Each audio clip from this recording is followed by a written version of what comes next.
Selamat datang di video panduan penggunaan Zoho, alat manajemen proyek yang akan membantu Anda dalam merencanakan, mengatur, dan melacak setiap progres tugas dan pekerjaan dengan lebih efektif dan efisien. Dalam video ini, kita akan belajar langkah demi langkah mulai dari login hingga mengelola proyek dan tugas secara mandiri. Baik, kita mulai dari awal. Bagaimana cara mengakses Zoho? Pertama, buka browser Anda, seperti misalnya Google Chrome. Lalu ketikkan alamat std.dkppu.wixstudio.com/portal. Tekan enter dan Anda akan diarahkan ke halaman login. Pilih login dengan akun Google Mail. Klik sign in dan selamat, Anda berhasil masuk ke dashboard utama Zoho. Jika Anda baru pertama kali mengakses atau belum terdaftar sebagai member di portal, Anda mungkin memerlukan persetujuan atau approval terlebih dahulu. Untuk proses approval member, silakan hubungi penanggung jawab database subdit standarisasi. Setelah Anda berhasil login ke portal standarisasi, Anda akan langsung disambut oleh tampilan dashboard utama. Terdapat beberapa menu yang tersedia pada Zoho. Yang pertama yaitu monitoring sisi effort ICAO, yang digunakan untuk memantau pelaporan perbedaan terhadap standar ICAO. Kemudian, ada monitoring PQ atau protocol question, yang membantu Anda memastikan semua pertanyaan protokol dari ICAO terkelola dengan baik. Lalu, ada risk management system. Itu berfungsi untuk mengidentifikasi, menganalisis, dan memitigasi risiko dalam sistem keselamatan penerbangan. Selanjutnya, ada Resolution Safety Issue atau RSI. Digunakan untuk menindaklanjuti isu-isu keselamatan yang ditemukan selama audit atau laporan internal. Lalu, ada menu QMS atau Quality Management System yang mendukung penerapan sistem manajemen mutu di lingkungan kerja kita. Terakhir, ada menu Glossary, yaitu kumpulan istilah bahasa Inggris yang terdapat pada regulasi CSR Staff Instruction Advisory Circular, berfungsi untuk menyelaraskan definisi dari kata tersebut di lingkup subdit standarisasi pada saat melakukan penyusunan regulasi. Semua menu ini dirancang agar Anda bisa bekerja lebih terstruktur, terdokumentasi dengan baik, dan tentunya sesuai dengan standar. Untuk menggunakan menu yang tersedia di dalam portal, Anda cukup mengklik menu yang ingin Anda kerjakan pada taskbar di atas. Sekarang kita coba akses menu sisi effort. Klik menu sisi effort lalu scroll ke bawah. Di bagian ini, Anda akan langsung melihat tampilan grafik dan statistik. Tampilan awal yang muncul adalah diagram lingkaran. Ini adalah visualisasi dari status level of implementation dari sisi effort berdasarkan jumlah entry yang sudah dimasukkan ke dalam sistem. Setiap warna dalam diagram ini mewakili satu kategori yang berbeda, yaitu no difference, artinya tidak ada perbedaan dengan standar ICAO. Lalu more exacting or exceed, artinya regulasi nasional lebih ketat atau melampaui standar ICAO. Lalu different in character or other means of compliance, artinya berbeda dalam bentuk atau menggunakan metode pemenuhan yang lain. Lalu less protective or partially implemented or not implemented, artinya belum mencapai standar ICAO atau belum sepenuhnya diterapkan atau belum diterapkan sama sekali. Selanjutnya, not applicable, artinya tidak berlaku untuk konteks nasional. Lalu insufficient information provided, artinya informasi yang diberikan belum cukup. Dan terakhir, empty atau tidak ada data.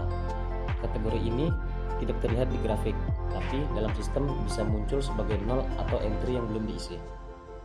Perlu diketahui, data yang Anda lihat saat ini adalah tampilan keseluruhan atau overall statistical dari sisi effort Annex 1 sampai Annex 19. Jika Anda ingin melihat data secara spesifik per annex, Anda bisa menggunakan fitur filter.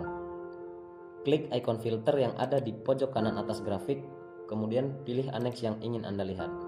Sebagai contoh, pilih Annex 1 Personal Licensing, lalu klik tombol terapkan. Setelah itu, grafik akan menampilkan diagram pie khusus untuk Annex 1. Data ini sangat berguna untuk yang pertama, memantau progres harmonisasi regulasi nasional dengan standar internasional, lalu mengidentifikasi area atau bidang mana saja yang masih memiliki perbedaan, terutama pada faktor more exacting or exceed, different in character or other means of compliance, dan less protective or partially implemented or not implemented. Sekarang silakan scroll ke bawah halaman.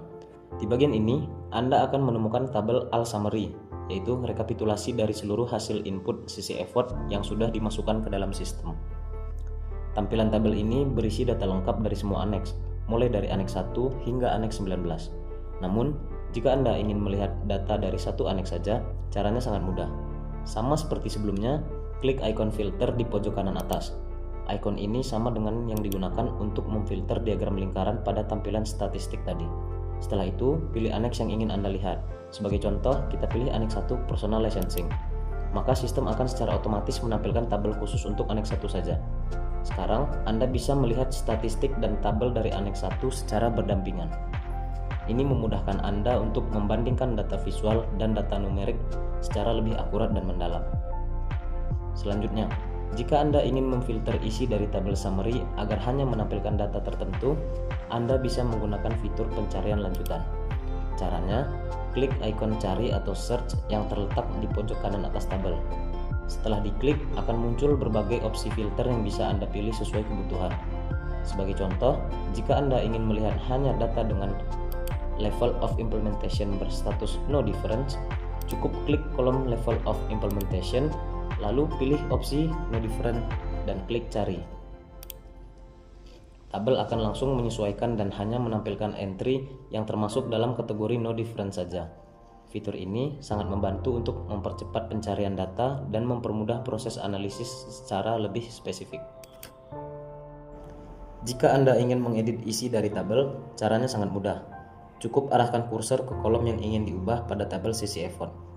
Klik langsung pada kolom tersebut, maka sistem akan membuka tampilan pengeditan. Di sini, Anda bisa memperbarui data jika ada kesalahan input atau menghapus entry jika memang sudah tidak relevan. Fitur ini sangat membantu untuk menjaga keakuratan dan keterbaruan data yang telah dimasukkan. Selanjutnya, jika Anda ingin memasukkan data baru atau ingin mengubah data yang sudah ada, langkah pertama yang perlu Anda lakukan adalah mengklik ikon tambahkan yang tersedia di halaman utama menu sisi effort. Setelah Anda klik, akan muncul form pengisian sisi effort yang perlu diisi dengan cermat dan sesuai panduan. Berikut adalah langkah-langkah cara mengisi form sisi effort ICAO secara lengkap. Pertama, sistem akan menanyakan, apakah ada perubahan dari data sebelumnya? Jika jawaban ya, maka lanjutkan ke bagian usulan perubahan. Namun, jika jawabannya tidak, Anda bisa langsung masuk ke pengisian data terbaru tanpa perubahan sebelumnya. Jika Anda memilih ya, maka akan muncul pertanyaan lanjutan. Bagian mana yang mengalami perubahan? Anda bisa memilih salah satu atau lebih dari poin berikut. Level of implementation of SARPs, text of difference to be notified to ICAO, comments including the reason for the difference, remarks, dan status.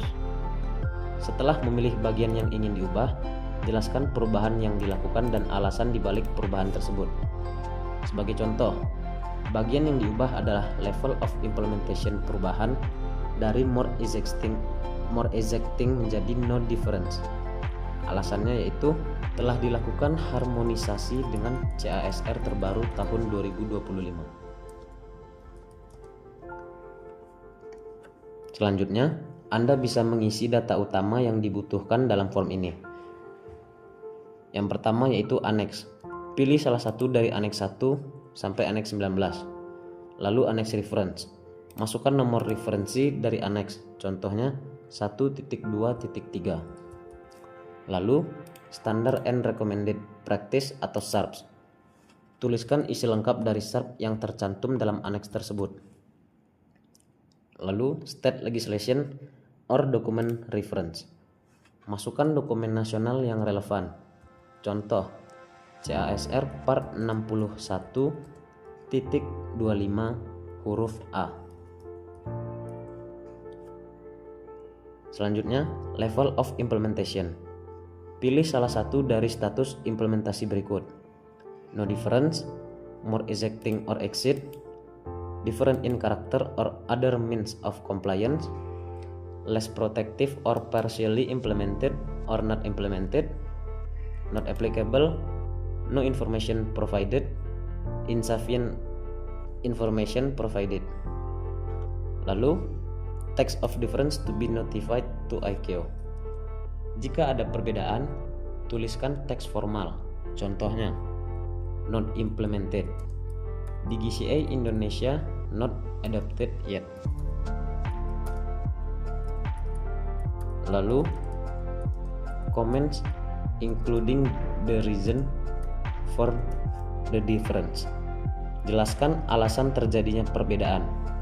Misalnya, on process revision of CASR Part 61. Selanjutnya yaitu remarks. Isikan catatan tambahan jika diperlukan. Lalu status. Pilih salah satu dari 3 opsi berikut, yaitu existing, draft, dan final.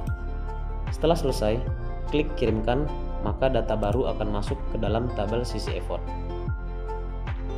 Sebagai tambahan, beberapa tips pengisian yang perlu diperhatikan yaitu selalu pastikan Anda merujuk pada SARPS terbaru dari ICAO, lakukan harmonisasi dengan peraturan nasional jika memungkinkan, dan jika tidak ada perubahan, Anda cukup memperbarui data terbaru tanpa perlu mengubah kolom perbandingan.